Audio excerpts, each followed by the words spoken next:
साले। नमस्कार, आप देख रहे हैं खबर उत्तर प्रदेश। मैं हूं आपके साथ तन्वीर। रुक करते हैं खबरों का, लेकिन उससे पहले एक नजर डालते हैं इस वक्त की हेडलाइंस पर। नियुक्ति पत्र वितरण कार्यक्रम में सीएम योगी बोले, नौकरियों में निष्पक्ष और पारदर्शी चयन प्रक्रिया नए उत्तर प्रदेश की पहचान।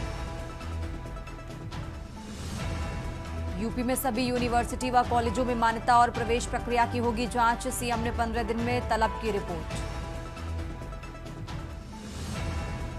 नेपाल में चल रहे प्रदर्शन के मद्देनजर महाराजगंज के भारत नेपाल की सोनौली सीमा पर बढ़ाई गई सुरक्षा व्यवस्था।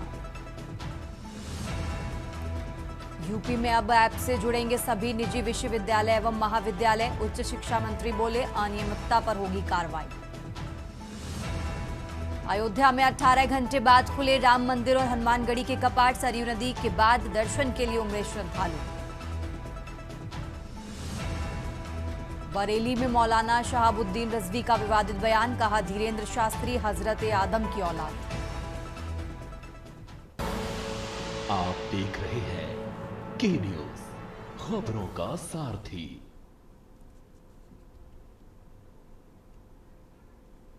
और सबसे पहले आपको ले चलते हैं दिल्ली, जहां उपराष्ट्रपति पद के चुनाव आज होने हैं और प्रधानमंत्री नरेंद्र मोदी पहुंचे हुए हैं। तस्वीरें आपको दिखाते हैं सीधा।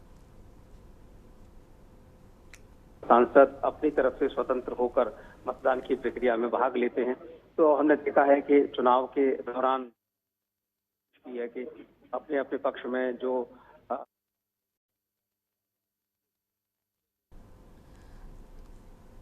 तो आज उपराष्ट्रपति पद के लिए चुनाव होना है और आज सबसे पहले प्रधानमंत्री नरेंद्र मोदी ने मतदान किया है। तो आज देश को नया उपराष्ट्रपति मिलेगा।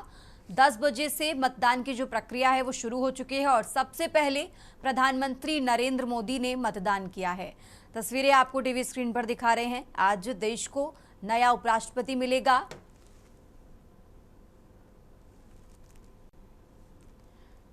तो संसद के कमरा नंबर F101 में ये मतदान चल रहा है और सबसे पहले प्रधानमंत्री नरेंद्र मोदी ने मतदान किया है। तो सुबह 10 बजे से मतदान शुरू हो चुका है।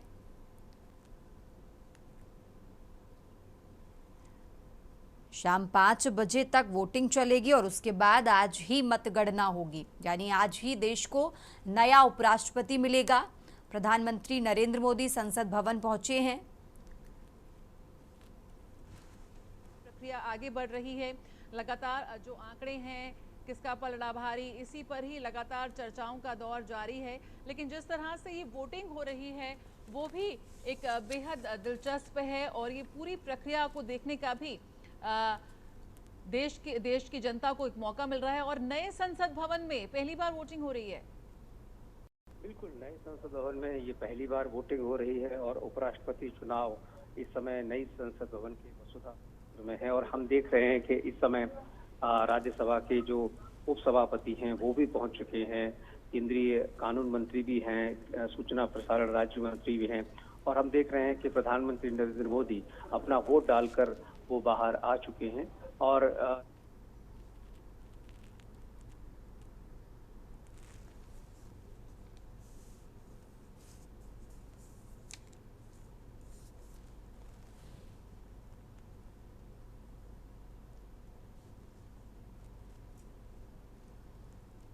तो ये संसद भवन की तस्वीरें हैं जहां सबसे पहले प्रधानमंत्री नरेंद्र मोदी ने मतदान कर दिया है और लगातार तस्वीरें आपको टीवी स्क्रीन पर दिखा रहे हैं। आज सुबह 10 बजे से वोटिंग शुरू हो चुकी है और सबसे पहले प्रधानमंत्री नरेंद्र मोदी ने अपना वोट डाल दिया है।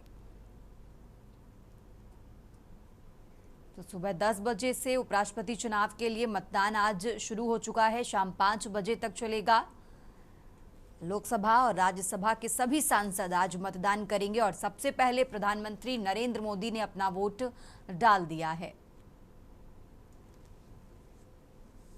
तो उपराष्ट्रपति चुनाव के लिए वोटिंग शुरू हो चुकी है।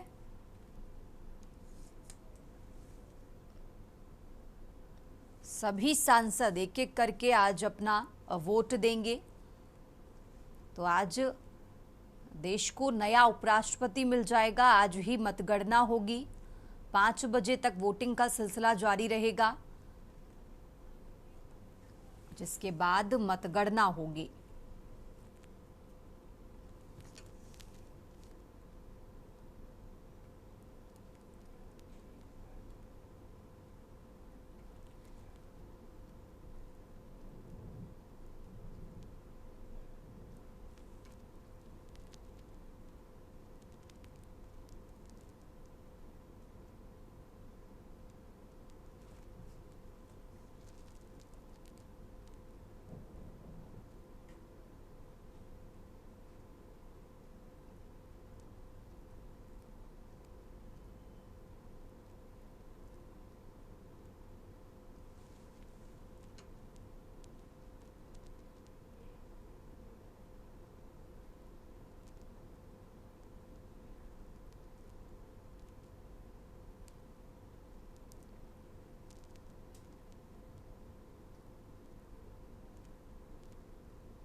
तो उपराष्ट्रपति चुनाव के लिए वोटिंग शुरू हो चुकी है। 10 बजे से वोटिंग की जो प्रक्रिया है वो शुरू हुई है। सबसे पहले प्रधानमंत्री नरेंद्र मोदी ने मतदान किया और अब सभी सांसद, लोकसभा और राज्यसभा के सभी सांसद मतदान करेंगे। आपको बता दें, बीआरएस और बीजेडी और इसी के साथ शिरोमणि अकाली दल ने इस मतदान से दूर होने का फैसला किया है। बाकी सभी सांसद आज इस चुनाव में मतदान करते नजर आएंगे। तो 5 बजे तक वोटिंग जारी रहेगी। 5 बजे वोटिंग खत्म हो जाएगी और उसके बाद मतगणना होगी।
और अब आपको सीधा ले चलते हैं काशी, जहां काशीपुर। अब आपको सीधा वहां से तस्वीरें दिखाते हैं जहां अमृतसर द्वारा नगर कीर्तन का आयोजन किया गया है। सीएम धामी वहां पर पहुंचे हुए, ये तस्वीरें आपको दिखाते हैं।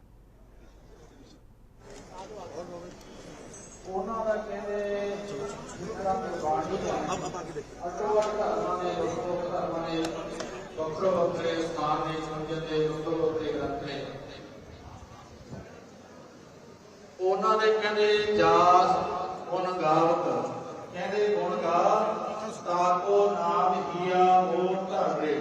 ਹੀਆ ਤੋਂ ਭਾਵ ਹੁੰਦਾ ਹਿਰਦਾ। ਉਸ ਪਰਮਾਤਮਾ आगे से हट जाओ। पावन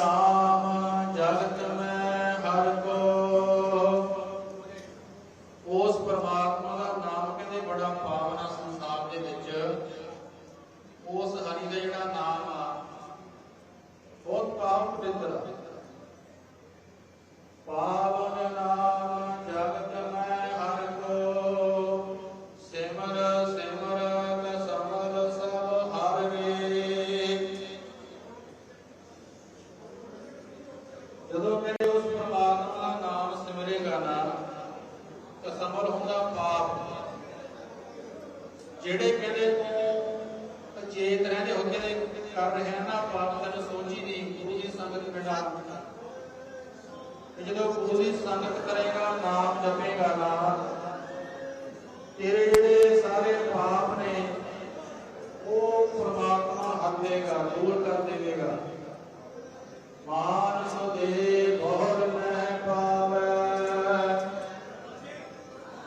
ਕਛੂ ਉਪਾਉ ਮੁਕਤ ਕਾ ਕਰ ਰੇ। ਮਾਨਸ ਕਹਿੰਦੇ ਜਿਹੜੀ ਦੇਹੀ ਹੈ ਬੜੀ ਕੀਮਤੀ ਹੈ ਤੇ ਤੈਨੂੰ ਦੁਬਾਰਾ ਨਹੀਂ ਮਿਲਣੀ। ਕੀੜੀਆਂ ਪੱਕੀਆਂ ਤੇ ਮਹਾਰਾਜ ਕਿਰਪਾ ਕਰਦੇ ਨੇ। ਕਛੂ ਉਪਾਉ ਮੁਕਤ ਕਾ ਕਰ ਰੇ ਕਹਿੰਦੇ ਕੋਈ ਉਪਾਅ ਕੋਈ ਢੰਗ ਤਰੀਕਾ ਮੁਕਤੀ ਦਾ ਚੱਲਦਾ ਹੁਣ ਸਮਾਂ ਹੈ। ਇਹ ਦੇਹੀ ਜਿਹੜੀ ਤੈਨੂੰ ਮਿਲੀ ਹੈ ਬੜੀ ਕੀਮਤੀ ਹੈ ਮੁੜ ਕੇ ਪ੍ਰਾਪਤ ਨਹੀਂ ਹੋਣੀ। ਨਾਨਕ ਕਹਿਤ ਗਾਏ ਕਰਨਾ ਮੈਂ ਭਵ ਸਾਗਰ ਕੈ ਪਾਰ ਉਤਰੇ। ਸੰਗੀਤ ਦੇ ਪਾਸੇ ਕਿਰਪਾ ਕਰਦੇ ਨੇ पीछे से और क्या बना ਨਾਨਕ ਸ਼ਬਦ ਹੋਰ ਲਾ ਕੇ ਕਹਿੰਦੇ ਨਾਨਕ ਕਹਿਤ ਗਾਏ ਕਰਨਾ ਮੈਂ ਦਾ ਭਾਵ ਦਾ ਜਿਹੜਾ ਤਰਸ ਕਰਨ ਵਾਲਾ ਉਹਦੀ ਕਹਿੰਦੇ ਸ਼ਰਨ ਪੈ ਤੇ ਸ਼ਰਨ ਪੈ ਕੇ ਨਾਮ ਸਿਮਰ ਸੇਵਾ ਸਿਮਰਨ ਕਰ ਬੰਦਗੀ ਕਰ ਜਿਹੜਾ ਭਵਸਾਗਰ ਸੰਸਾਰ ਵਿੱਚੋਂ ਪਾਰ ਹੋ ਜਾਏਗਾ। ਇਹ ਕੀੜੀਆਂ ਪੰਖੀਆਂ ਤੇ ਮਹਾਰਾਜ ਸਾਨੂੰ ਬਖਸ਼ਿਸ਼ ਕਰਦੇ ਨੇ। आओ ਕੀੜੀਆਂ ਪੰਖੀਆਂ ਪੜ੍ਹ ਕੇ ਪਾਵਨ ਸ਼ਬਦ ਦੀ ਵਿਚਾਰ ਨੂੰ ਕੋਜੀਏ ਸਤਾਲ ਪੰਨ ਪਰ ਸਰਵਾਨ ਸਹਿਬੀ ਜੀ ਆਦਰ ਦੇ ਸ਼ਾਂਤੀ ਸਿੰਘ ਅਗਲਾ ਪ੍ਰੋਗਰਾਮ ਸਕੱਤਰ ਸਾਹਿਬ ਤੋਂ ਸਰਵਣ ਕਰੀਏ। ਆਓ ਕੀੜੀਆਂ ਪੰਖੀਆਂ ਪੜ੍ਹ ਕੇ ਕਦੇ ਬੁਲਾਈਏ ਜੀ। ਮਾਨਸ ਦੇ ਬਹੁਰ ਮਹਿ ਪਾਵੈ ਕਛੂ ਉਪਾਉ ਮੁਕਤ ਕਾ ਕਰਨੇ। ਨਾਨਕ ਕਹਿਤ ਗਾਏ ਕਰਨਾ ਮੈਂ ਭਵ ਸਾਗਰ ਕੈ ਪਾਰ ਉਤਰੇ। ਵਾਹਿਗੁਰੂ ਜੀ ਕਾ ਖਾਲਸਾ ਵਾਹਿਗੁਰੂ ਜੀ ਕੀ ਫਤਿਹ।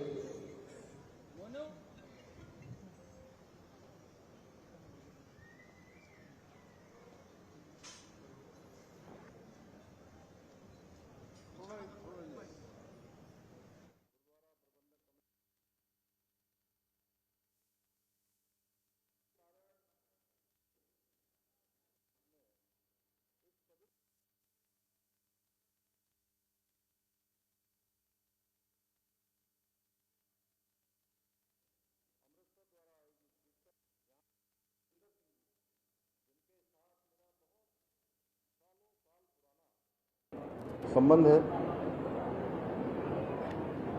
हमारे यहाँ के मेयर दीपक बाली जी, मनोज पाल जी, सरदार गुरनाम सिंह जी, जगजीत सिंह जी, सिमरजीत सिंह जी, जगदीश सिंह जी, सुखविंदर सिंह जी, बाबा हरि सिंह जी, बाबा लखविंदर सिंह जी और कार्यक्रम में आए हुए हमारे पूर्व विधायक श्री राजेश शुक्ला जी, राम मल्होत्रा जी एवं सभी पूरी संगत उपस्थित हमारे मेरे सभी संगत में उपस्थित बड़े सभी बुजुर्ग सभी माताएं बहनें सभी हमारे नौजवान साथी उपस्थित हमारे मीडिया के सभी मित्र, मैं सबसे पहले तो गुरु तेग बहादुर जी के चरणों में सत सत प्रणाम करता हूँ, नमन करता हूँ और इस शहीदी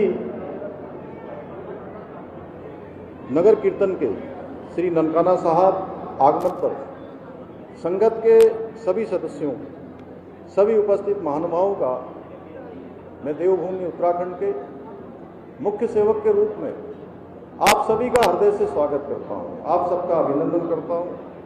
ये मेरा परम सौभाग्य है कि मुझे आज गुरु तेग बहादुर जी के 350वें शहीदी दिवस के पावन अवसर पर आयोजित शहीदी नगर कीर्तन का हिस्सा बनने का शुभ अवसर प्राप्त हुआ है।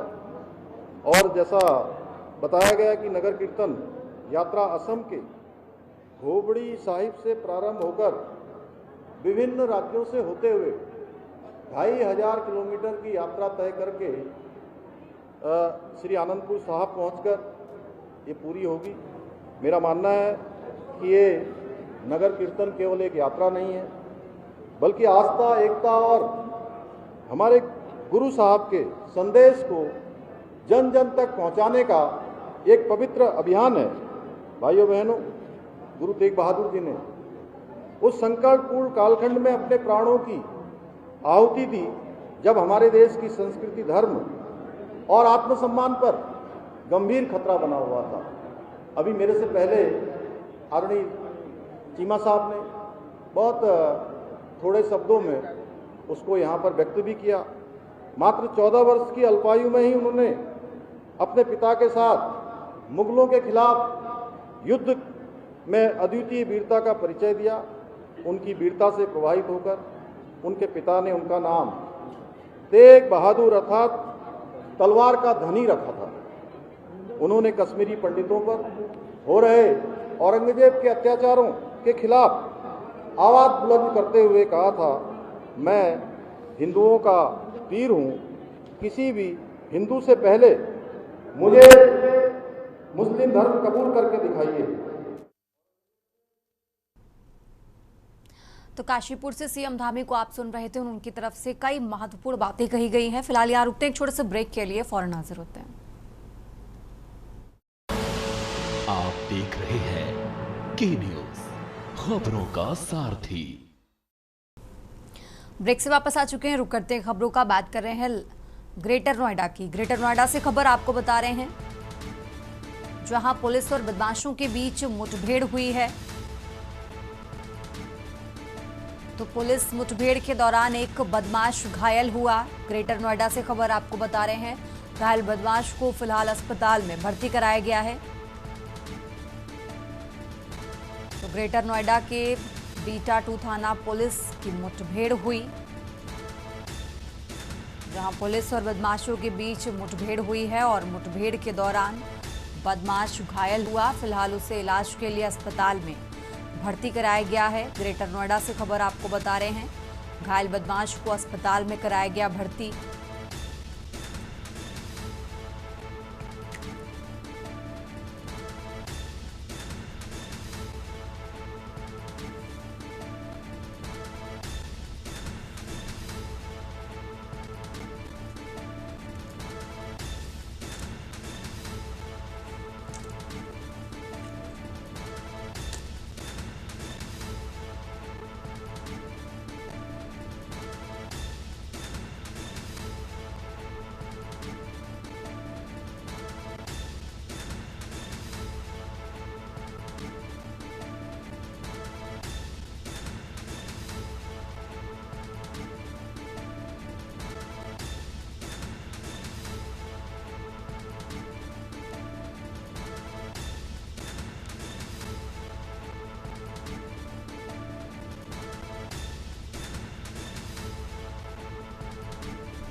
और अब खबर बुलंदशहर से है। बुलंदशहर से खबर आपको बता रहे हैं, बुलंदशहर से अहम जानकारी, जहां आतंकियों से मुठभेड़ में जवान शहीद। आतंकियों से मुठभेड़ में शहीद हुए बुलंदशहर के जवान। आतंकियों से मुठभेड़ में शहीद हुए लाल प्रभात गौड़। बुलंदशहर से खबर आपको बता रहे हैं, भारतीय सेना में जेसीओ थे प्रभात। शहादत की खबर से इलाके में मातम पसरा। पैतृक गांव नरसेना के पाली आनंदगढ़ी पहुंचेगा पार्थिव शरीर। बुलंदशहर से खबर आपको बता रहे हैं, जहां जम्मू कश्मीर में आतंकी मुठभेड़ में बुलंदशहर का जवान शहीद हुआ है। नरसेना थाना क्षेत्र के गांव पाली आनंदगढ़ी के निवासी थे शहीद।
इस बुलेटिन में फिलहाल इतना ही। आप देखते रहिए के न्यूज़ इंडिया।